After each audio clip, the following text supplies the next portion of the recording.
surtout. Hein? Et on pourrait mettre en titre « Mise au point », c'est-à-dire une mise au point. Une mise au point dans les Écritures. Hein? D'ailleurs, la plupart, on va dire presque tout le peuple juif israélite croit profondément à notre Torah. Il y a assez rare quelqu'un qui est athée, qui ne croit à rien, mais le peuple juif a profondément vraiment le cœur dans la Torah. Et nous savons que Hachem, Dieu a créé l'univers, il a créé le monde, la végétation, les animaux. Et nous savons qu'avec avec de la poussière, Dieu a créé l'homme et la femme et qui leur a donné la vie. Vous savez, dans la création, moi je le vois peut-être différent que des autres, mais le premier passage de Bereshit, quand Hachem est dit, au commencement, Dieu créa. Ça veut dire que tout a été créé, tout. Au commencement, Dieu créa les cieux et la terre. On va dire les cieux et la terre. Et avec la terre, il a tout fait. Il a tout façonné avec la terre. Comme avec les cieux. Et d'ailleurs, ici, quand nous parlons de la création de l'homme, il a créé justement avec de la poussière, c'est-à-dire ce que tout a été créé avant, il prend de la poussière qui était créée avant et là, il forme l'homme. Hein? Alors, on de créer, former, bien sûr, il y a aussi différentes choses, hein, mais il dit Dieu forma l'homme avec la poussière qui a été créée. Hein? On peut dire aussi Dieu créa l'homme et la femme qui leur a donné la vie, parce que c'est le souffle de Dieu qui entre en eux. Il y a plusieurs façons de pouvoir l'interpréter. Et pourtant, il nous est difficile, vraiment difficile, surtout pour la plupart des Juifs, d'admettre que Dieu peut aussi facilement rendre la vie.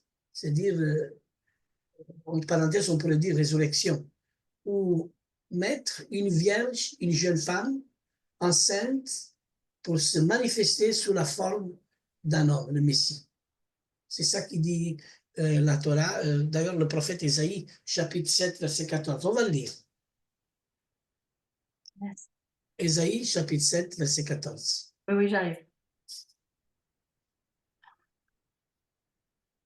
Alors.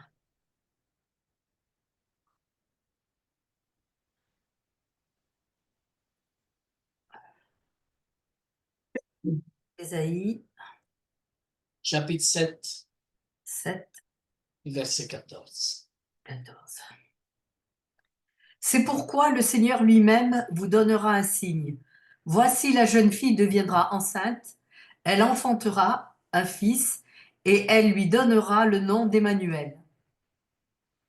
Il mangera de la crème et du miel jusqu'à ce qu'il sache rejeter le mal et choisir le bien. Ok, jusqu'à là. Alors, moi, je lis dans la Zadokan. Zadokan, c'est la traduction du grand rabbin. On va dire, Zadokan, c'était qui? Si quelqu'un veut savoir, c'était un grand rabbin. Et on l'appelle aussi la Bible des 70. C'est-à-dire, il y a eu 70 rabbins, justement, qui ont travaillé ensemble dans cette traduction. Celui qui achète la Zadokan, il n'y a pas de nouvelle alliance, il y a justement uniquement jusqu'à Malachie, le Tanakh, justement tout le Tanakh. Okay? Alors, Zadokan commence comme ça dans ce passage. Ah, certes, le Seigneur vous donne de lui-même un signe. Et en hébreu, le mot signe, ça s'écrit avec le Aleph, le Vav et le Tav. C'est-à-dire, le mot signe, on lit Hot. Hot, qui veut dire signe. Voici la jeune femme. Alors, lui, il dit la jeune femme. Certains traduisent la Vierge. Ici, ils disent, les Adokan disent la jeune femme est devenue enceinte. Elle va mettre au monde un fils. Alors, le mot fils, comme on l'appelle Emmanuel, comme il dit la parole, un fils qu'elle appellera Emmanuel, qui veut dire Dieu avec nous. Alors, le mot fils, c'est très important. Elle va mettre au monde, c'est-à-dire quelque chose qui a été engendré déjà au commencement, et c'est cette parole qui est Dieu lui-même, c'est la parole Dieu, parce que le mot fils veut dire, c'est synonyme de Torah. Et il va mettre au monde la manifestation de la Torah à travers le Fils. C'est-à-dire, celui qui voit le Fils, il voit le Père. Celui qui voit le Fils, il voit la parole vivante. C'est-à-dire, il voit vraiment la véritable Torah, la véritable parole. Il voit le Dieu incarné, le Dieu fait chair. Dieu avec nous. C'est-à-dire, pour être avec nous, Dieu, il faut que la parole devienne chair. C'est pour ça qu'elle va mettre au monde, on pourrait dire une Torah, un fils, fils Torah. Regardons bien un peu les synonymes.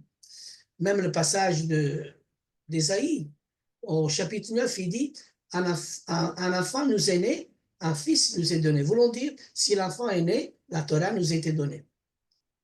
Et c'est pour ça qu'il sera appelé l'admirable, le conseiller du Tout-Puissant. Restons dans ce passage. Ce passage de Ésaïe chapitre 7, verset 14. Beaucoup de Juifs savent. Oh, on peut dire, si je suis juif, nous savons qu'une femme qui devient enceinte, un juif, à dire, ne peut pas être un signe que Dieu nous donne. Et ce fait étant une chose commune de tous les jours. Mais d'après les 72 rabbins qui ont travaillé sur la traduction des 70 dans le Tanakh, le mot Alma est traduit en grec. En grec, il est traduit par le mot Parthénos, qui veut dire vierge en grec. Hein? Et est-ce que ces 72 rabbins de l'école juive auraient tous fait la même erreur? Un autre. Ce mot n'est utilisé que 7 fois dans le Tanakh. Et chaque fois, il ne peut s'agir que d'une vierge. Il faut vraiment voir le sens du mot Alma. Alors certains disent, ok, vierge, on peut dire Alma, mais on peut dire aussi Betula. C'est dire, il y a les deux sens. Hein? Et savent toujours donner un commentaire qui est différent que l'autre. Mais dans ces 6 autres passages qu'on va lire, hein, regardez Exode chapitre 2, verset 8, j'ai les notes, on va lire le psaume 68, verset 22, on va lire le psaume 68, verset 26. Ah, j'étais à Exode 2, moi. Exode 2, oui, aussi. Je suis là. Exode 2, alors dis-moi. Verset 8, verset 8. Le 8. Va lui répondit la fille de Pharaon, et la jeune fille alla chercher la mère de l'enfant. Voilà, la jeune fille, voilà. Alors, la jeune fille de l'enfant, ok? Alors, on va faire tous ces parallèles. On va lire tous ces passages pour faire en sortir la vérité. Ouais. Parce qu'on doit examiner dans le dictionnaire hébreu qui donne les publications différentes. Et je remarque que tous, sans exception, traduisent ces deux mots comme suit miracle et aussi vierge. Miracle qui veut dire haute et vierge, qui en hébreu on dit Alma. Alma, comme on s'écrit en hébreu, c'est le Haïn, le Lamed, le Mem, et après il y a la lettre, la terminaison, c'est avec la lettre Ei. Hein? Alma. Alma. Haïn, Lamed, Mem, Ei. On peut lire comme ça, Alma. OK? Pour celui qui étudie l'hébreu, merci Hachem pour avoir pris l'alphabet avec Rav Shapira, mais quelques petits mots, je le comprends, mais je ne me déclare pas à savoir lire comme des rabbins, bien sûr. Ils sont plus perfectionnés, c'est pour ça que ils sont toujours là, le peuple d'Hachem comme témoin. Mais ici, dans ces passages, il faut quand même bien vérifier tous ces passages. C'est pour ça que tous ces versets bibliques font que si nous les mettons dans la profondeur, dans la compréhension, Dieu nous donne la profondeur de comprendre ces passages, la signification, à partir, on dit plus, la signification de ces choses. Alors, et Psaume 68, verset 26, qu'est-ce qu'il dit? Alors, Psaume 68, verset 18, 26. 26, pardon, excuse-moi. 26. Alors, bénissez Dieu dans les assemblées, bénissez le Seigneur, descendant d'Israël. Là sont Benjamin le plus jeune qui domine sur eux, les chefs de Juda et leurs troupes, les chefs de Zabulon et les chefs de Nephtali. C'est ça, c'est pas ça que tu voulais? Oui, c'est ça. Ce sont tous des psaumes qui parlent justement des mots qui sont utilisés bien plus dans le Tanakh et que chaque fois, il ne peut pas s'agir et que chaque fois, il ne peut s'agir qu'on parle vraiment de quelque chose qui est pur. Moi, j'ai trouvé ça, ils ont mis ça comme psaume 68, mais il faut l'analyser, c'est pour ça que je donne le passage, mais je suis aussi dans les recherches aussi de comprendre mieux. Comprenez? Cantique des Cantiques, Cantique chapitre 1, verset 3. Alors, psaume. C'est Non, dans. Cantique, le Cantique. Ouais, mais j'ai pas moi. C'est, vous savez, Ah oui, Cantique, j'ai. Psaume 1, le Cantique, c'est chapitre 1, c'est pas le psaume, oui, c'est 1, verset verset 3. 3. Ah oui, voilà. Tes parfums ont une odeur suave, ton nom est un parfum qui se répand, c'est pourquoi les jeunes filles t'aiment. Voilà, jeune fille. On parle toujours des jeunes filles. OK? Proverbe chapitre 30, verset 19. Ah, proverbe.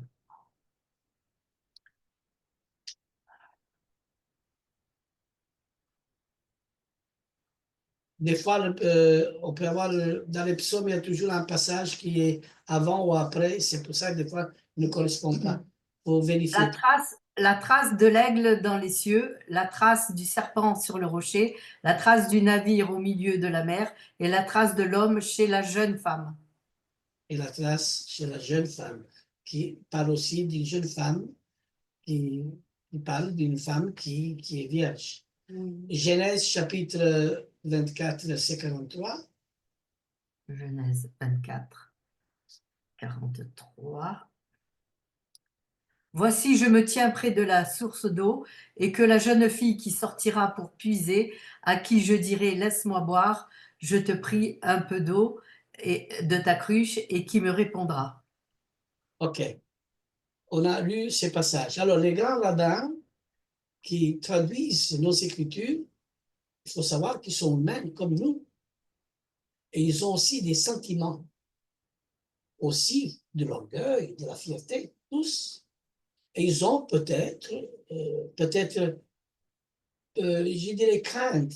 Ils ont la crainte d'être critiqués par leurs collègues, ou même d'être considérés comme des traîtres. Si on regardait un peu Zadokan, on a fait des études déjà dans ces jours ici, sur Ésaïe chapitre 53, quand j'ai enseigné, un autre peut-il venir, où j'ai parlé de Agé chapitre 2, verset 9, la splendeur de la deuxième maison est plus grande que la première. Mais dans tous les Bibles, on parle de la dernière maison et lui, il dit la deuxième maison. Vous voyez, la troisième maison pour lui, c'est la Jérusalem qui va descendre d'en-haut.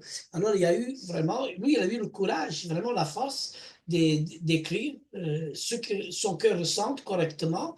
Et c'est pour ça qu'il y a eu une critique très forte autour de tous les rabbins en Israël. Alors, il y a quand même un peu de crainte. Hein? Par contre, les grands rabbins hommes qui traduisent les dictionnaires recherchent la perfection. Tous ceux qui traduisent, vraiment, eux, ils recherchent la perfection. Ils mettent leur orgueil de côté, leur fierté à part, car plus la traduction est parfaite, plus le dictionnaire se vend. Parce qu'on cherche toujours à avoir une Bible plus correcte, plus proche. Comme par exemple, nous avons aujourd'hui une Bible qui est la Bible juive, où il est beaucoup plus proche que les autres et ça se vend beaucoup plus. Mais malgré, dans cette Bible, j'ai trouvé aussi plusieurs erreurs. Par exemple, dans la Bible que nous avons, qui est traduite par David Stern, c'est vraiment un juif messianique que j'ai connu personnellement. J'étais jeune, j'avais l'âge de... Quel âge en Hollande? C'était en 2000, je pense que c'était 1994. C'est, oui, oui, avant 1994, je pense. Hein? Et jusqu'à maintenant, c'est 30 ans, je pense. Hein?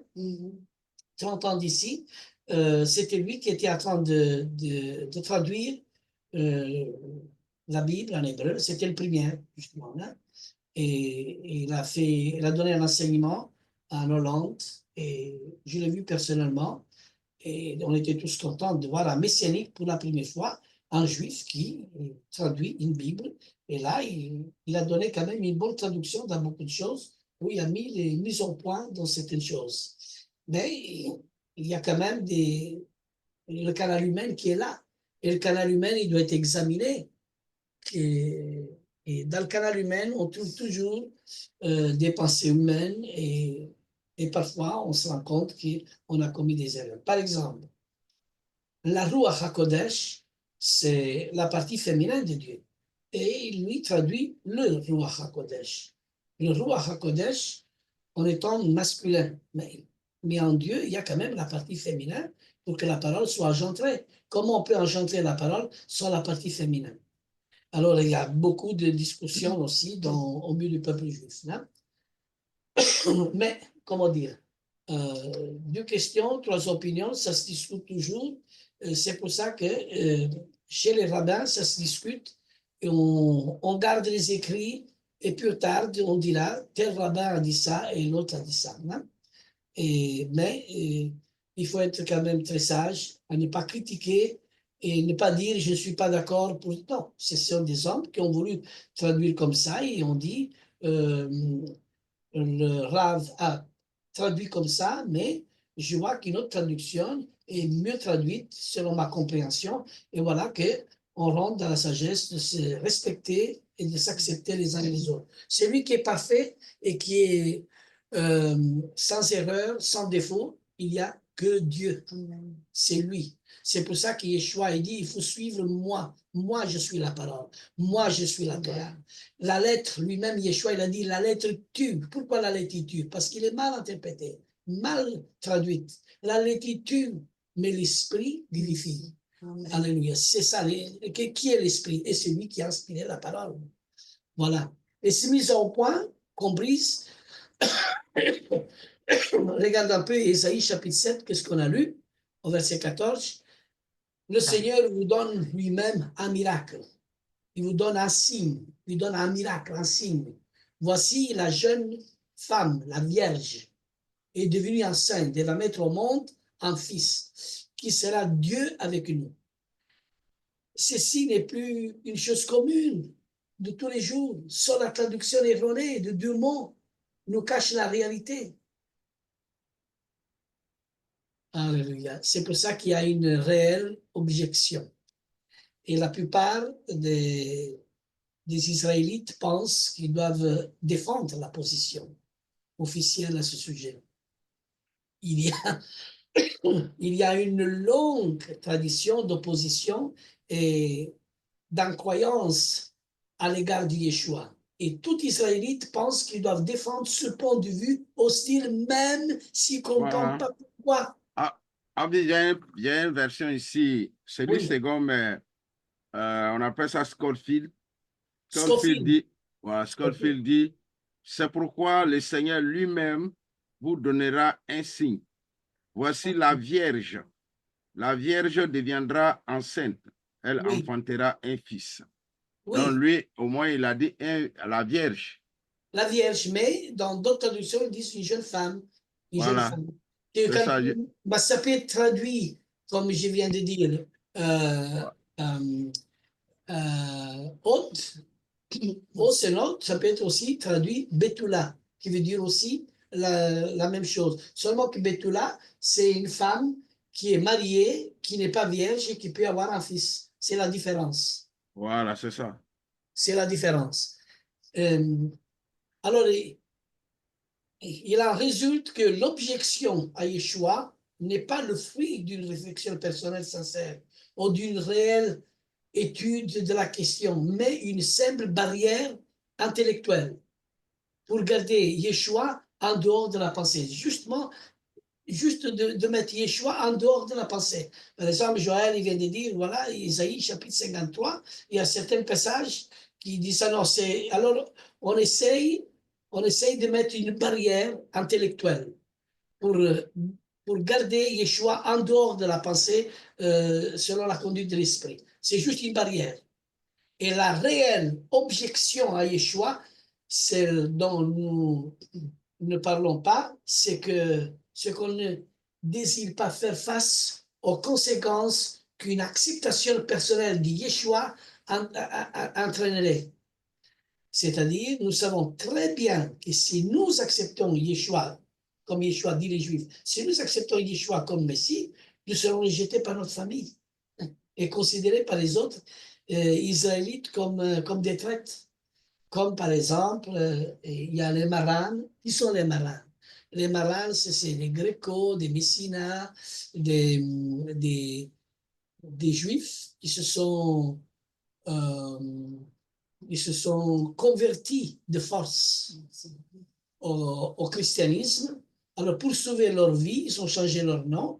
Alors, enfin, on connaît l'histoire d'Isabelle la catholique avec l'Inquisition qui était mise à l'œuvre en Espagne et aussi au Portugal.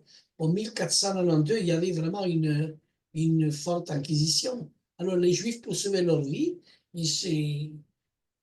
ils ont mangé aussi du cochon, ils se cachaient. D'ailleurs, la circoncision était aussi évitée dans leur enfant. Alors, c'est pour certains, j'ai dit, hein, pas pour tous, mais il y en a ceux qui ont payé par la vie. C'est pour ça qu'on appelle ça les marans. Les marans, c'est un mot, on va dire, ça veut dire les cochons, on va dire. Hein? C'est ça que ça veut dire. Il y a des juifs marans qui aujourd'hui viennent à la surface et qui retrouvent leur identité et que leurs ancêtres c'était des juifs et maintenant ils reviennent à la Torah. Et ça, c'est le pouvoir d'Hachem. D'ailleurs, si je vois mon nom, je fais partie de cela. Comme d'autres, ils font partie. C'est-à-dire, on est des juifs marins parce que nos ancêtres, ils se sont convertis de force au catholicisme. Et le prix a été payé très élevé. Voilà, c'est ça qu'aujourd'hui, je voulais parler d'une réelle objection, d'une mise en point que nous avons médité ensemble sur Ésaïe, chapitre 7, verset 14. Si quelqu'un a des questions, je suis là. Alors, Ésaïe 7, 14.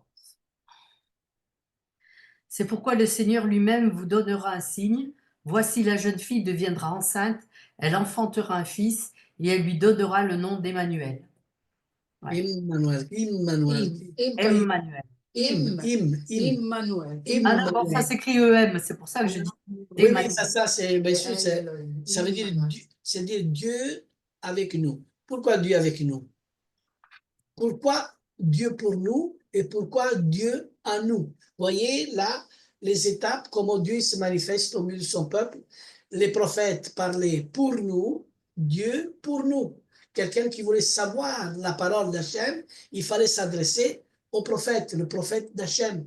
Alors, et toutes les guerres étaient conduites toujours sous la direction du prophète. Qu'est-ce qu'il a dit, le prophète Samuel? Et voilà qu'il y a eu la direction des rois après. Hein? Dieu pour nous. Yeshua, il vient, Dieu avec nous. Maintenant, c'est comment? Dieu en nous. En nous. Par l'Esprit. Alors, c'est pour ça qu'il y a le don de la Torah et le don de l'Esprit. Pourquoi le don de l'Esprit? Pour comprendre la Torah. La Torah, c'est une parole vivante, c'est une parole divine. Et l'Esprit Et l'esprit, c'est la partie de Dieu lui-même. C'est la partie, c'est l'esprit qu'il a inspiré. Et c'est pour ça que si nous n'avons pas l'esprit de Mashiach, d'abord, nous ne lui appartenons pas et nous ne pouvons pas donner une réelle compréhension et une réelle révélation. Aujourd'hui, il faut savoir que le peuple juif, le temps verra où Hachem va changer ce cœur de pierre. Aujourd'hui, la plupart, ils sont dans le cœur de pierre encore. Et Dieu permet ces choses. Le cœur de pierre, pourquoi le cœur de pierre? Parce que Dieu a permis que dans la pierre soient écrites les 10 paroles. Et le cœur est resté dur comme la pierre par permission d'Hachem. Mais le cœur de chair, parce que la parole s'est fait chair. Alors Dieu va mettre l'esprit en eux. Et tous ils vont le reconnaître. Alors, ils vont reconnaître le fils de David. Ils vont le pleurer comme on pleure en première-né. Et ça va être là un véritable Yom Kippour. Un véritable pardon que Hachem va accorder à tout Israël. Vous savez, les Écritures ils nous enseignent que tout Israël sera sauvé. Et notre travail que nous faisons pour le peuple juif, pour que le Seigneur éclaire et qu'eux ils confessent le nom de Yeshua, veut dire le retour de Yeshua. Si les Juifs n'acclament pas le Messie, Yeshua ne reviendra pas. Vous comprenez le fond de la pensée? Vous comprenez ce que je veux dire? Il faut que le peuple juif acclame. Yeshua lui-même, il a dit, vous ne me verrez point désormais jusqu'au moment que vous me disiez, Baruch haba Beshem Adonai. Béni soit celui qui vient au nom du Seigneur. Alléluia.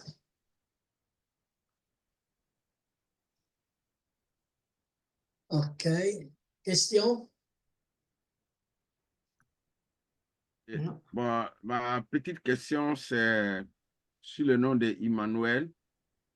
Emmanuel, est-ce que les Juifs, le peuple juif actuellement donne le nom Emmanuel à leurs enfants? Si. Quand j'étais invité dans l'ambassade d'Israël ici en Belgique, l'ambassadrice qui était là devant moi, elle-même a cité ce passage. Elle m'a dit Emmanuel, qui veut dire Dieu avec nous. Il a même cité. Alors, il était même très sage parce que j'avais invité l'ambassade à venir dans notre assemblée messianique et faire une visite. Ils ont accepté. C'est vraiment un grand miracle de voir l'ambassadrice d'Israël, l'ambassade d'Israël qui vient chez nous. Elle m'a posé la question, pourquoi vous croyez que Yeshua est le Messie? Et je ne sais pas ce qui s'est passé dans ce moment-là. Personne ne pouvait pas m'arrêter. On dirait que tous les versets me venaient dans la tête.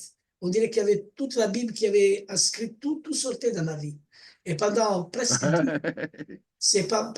10 minutes, j'ai parlé. Et la conclusion, c'est qu'elle, il a dit, pour nous, il vient, pour vous, il revient, on est dans le même bateau. J'ai dit, désolé, j'ai dit, on n'est pas dans le même bateau. J'ai dit, parce que celui qui vient, c'est pas le même. Mais enfin, je n'ai pas voulu choquer. Non. Je me suis resté en silence, mais je n'ose pas répondre parce que je comprends l'aveuglement qui vient de Dieu. Mais j'aime beaucoup mon peuple. J'aime beaucoup parce que c'est un peuple extraordinaire. Ils nous ont tout donné. Ils nous ont donné le Shabbat, ils nous ont donné les fêtes, ils nous ont donné le Mashiach. Et ce mis à l'écart, c'est pour que toutes les nations, dans toutes les nations, puissent venir le grand festin, voulons dire les invités aux noces. Les invités aux noces, c'est-à-dire ne sont pas l'épouse.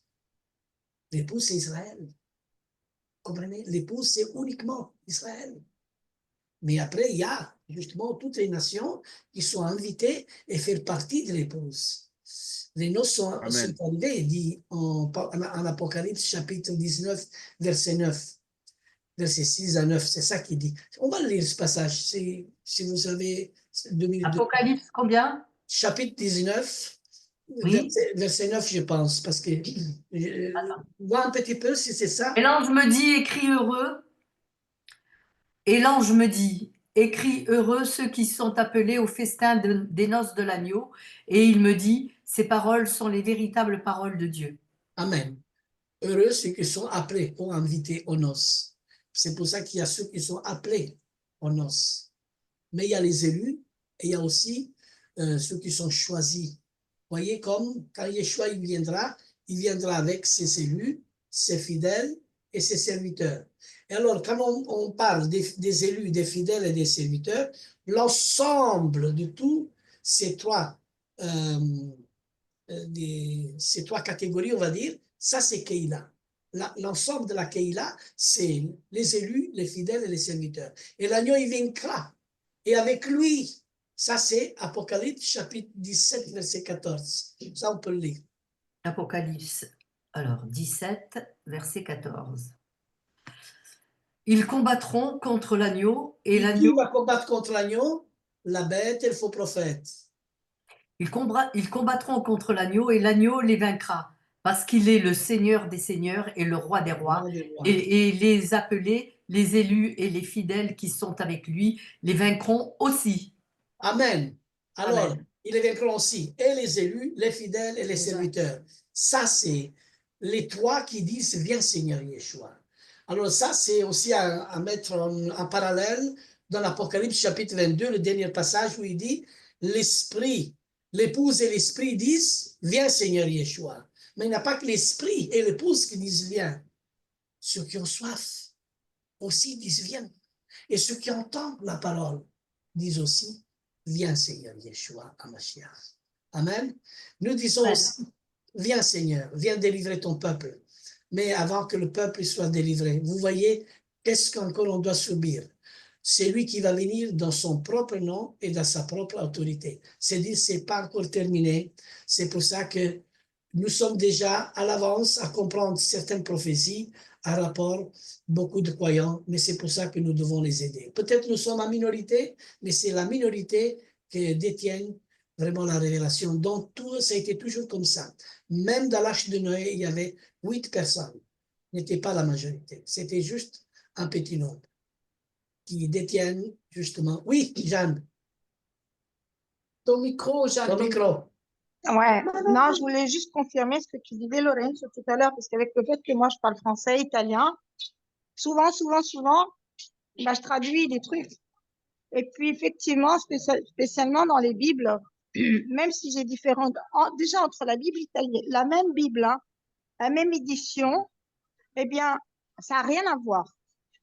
Parce que, effectivement, c'est comme ça. Chacun traduit en fonction de la propre pensée. Et c'est pas en fonction de l'Esprit de Dieu. Et ça change le sens. Absolument. Donc, Absolument, voilà. Jean, merci. Parce que la pensée italienne, la pensée grecque, ce sont tous des pensées gréco-romaines, ce sont tous des pensées humaines. Mais il faut... Oui, c'est ça. D'ailleurs, le livre de Daniel, qui est le livre prophétique, vraiment, hein, il est écrit en 2 langues. Il est écrit en babylonienne et en hébreu. Le seul livre, parce qu'Israël était en déportation en Babylone, et il y a les premiers 8 chapitres qui étaient écrits en babylonienne, même pas en hébreu, en babylonienne, parce que le peuple était déporté en Babylone. Hein. Alors, la pensée reste juive. Alors, les Écritures, c'est-à-dire de la Nouvelle Alliance, Paul traduit, Paul écrit en grec. Alors, on va me dire, tous les épîtres de Paul, ils sont en grec. Oui, mais quand Paul écrit en grec, dans l'esprit, lui traduit de l'hébreu au grec. Parce que c'est comme ça. C'est un juif. C'est un juif. C'est comme moi, je suis un Italien, je parle français, je traduis de l'italien au français, je donne ma version dans ma pensée italienne parce que je suis italien dans ma langue. Vous comprenez? Exactement. C'est comme ça. En français, c'est le même. Mais quelle est la pensée juive? La pensée juive, c'est tout à fait différente. Alors, avoir la pensée, mais certains disent la pensée juive, ok, la pensée juive, c'est plus correct, mais il faut avoir la pensée d'Hachem, c'est-à-dire rentrer dans les pensées d'Hachem. Il faut être rempli du Saint-Esprit, l'esprit de vérité.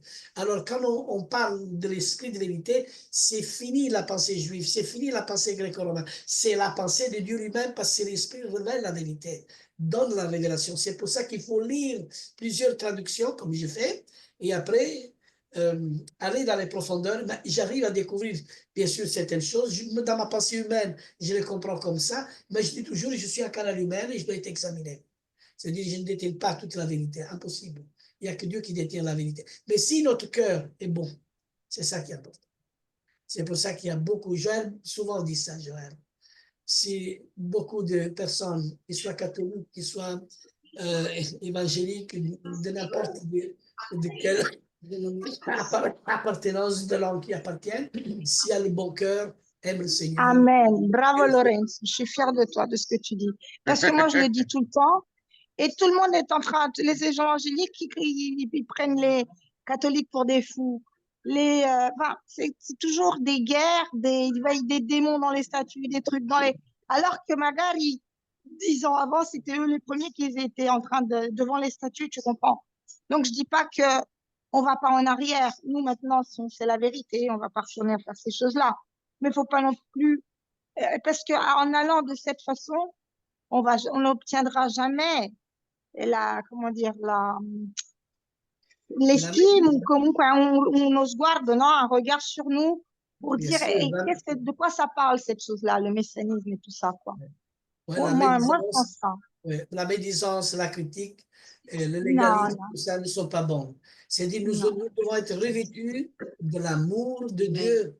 Alors, si nous sommes revêtus de l'amour de Dieu, nous sommes revêtus de la Torah de Dieu, parce que la parole est amour, Dieu est amour. Et, Amen. et cette parole doit être transmise avec amour. Et l'amour n'envie pas. L'amour, ça c'est Corinthe qui dit, Corinthiens chapitre 13. Joël, vas-y.